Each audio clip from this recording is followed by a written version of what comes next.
everyone, I have a Yarny unboxing. And let's see what in the world this is. Oh, yay!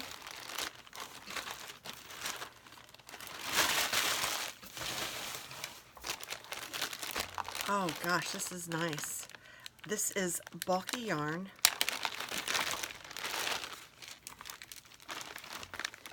And it is called Dragon's Hoard.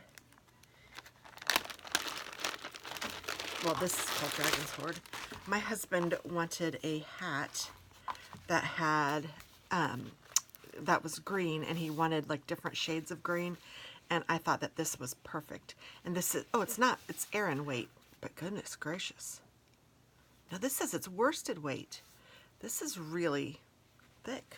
Okay, I'm gonna take its word for it. And this one is called Water Lilies. And this is from a company called Knots and Rose. And it was on Etsy. And I'll try to remember to leave it below. But they also have just a regular store, knotsandrose.com. How pretty is that? I don't know that I'd put them together, but I don't know if I wouldn't. I just thought that this would go with a lot of the colors that I already have. Oh, it's so nice. It smells good. Oh, my husband is going to love having a hat with this yarn. So I got to get started making that. So that's all that I got today, but I thought I would show you, bring you along so you could see. And I hope that you have a wonderful day and check them out. Bye-bye.